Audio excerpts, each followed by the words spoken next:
Hello guys, in this video I'm going to show you how to filter your searches by size in Ikea. The first thing you need to do is enter the app.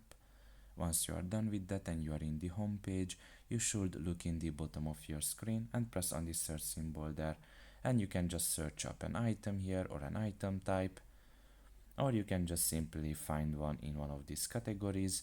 And if you want to apply a size filter, you can just press on size here and select the exact size that you are looking for, or the approximate size.